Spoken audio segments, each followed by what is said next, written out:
Au Danemark, de nombreux enfants vont à l'école au milieu des bois. 20% des classes de maternelle offrent un enseignement au cœur de la nature.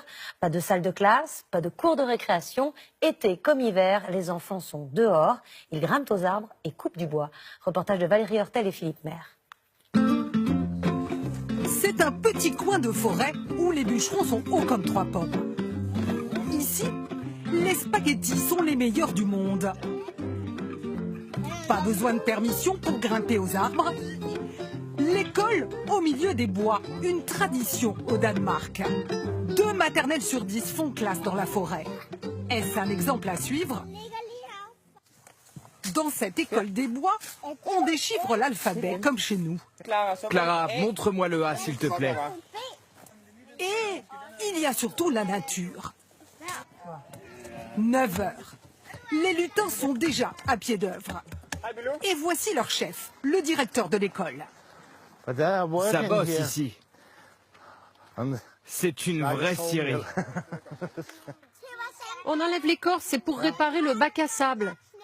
Pour ça, Willum, 5 ans, a un outil redoutable. Et pour l'utiliser, il n'a reçu qu'une seule consigne. On m'a dit, fais attention à pas te faire mal.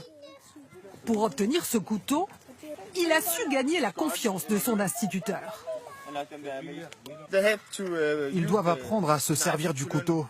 C'est tout un apprentissage. S'ils se contentent de regarder comment je fais, ils n'apprendront jamais. Tenez, voilà des outils. Prenez celui qui vous convient. Ici, plus on prouve qu'on est adroit, plus on a accès à des outils de grands. Et attention les doigts. Prévenir le danger. Apprendre la confiance en soi. Pour ça, la forêt est un terrain de jeu idéal. Au détour du bois, une scène a donné des frissons. Perchés dans les pins, sans filet, à 6 mètres de haut, des lutins de 4 ans. Et vous n'avez jamais eu d'accident? En 27 ans, on a eu un bras cassé, c'est tout.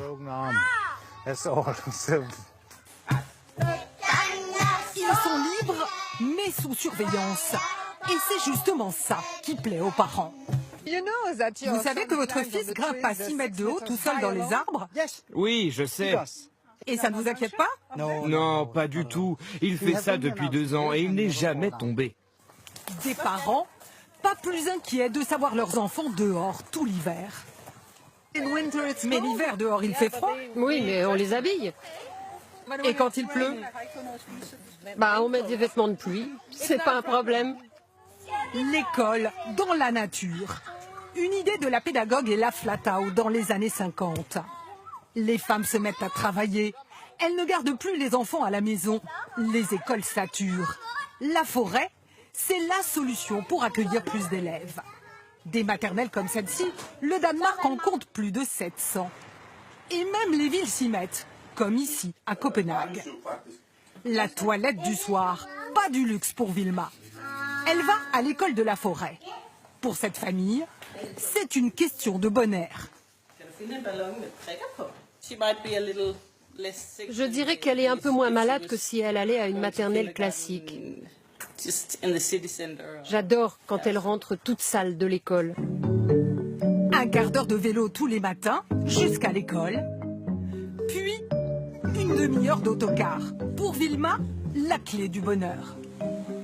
Elisabeth Kaiser a enseigné pendant 12 ans au CP. Elle a vu ce que l'école de la forêt apporte aux enfants. Ici, on développe l'imagination. Et cela fait des élèves plus indépendants, capables de travailler tout seuls.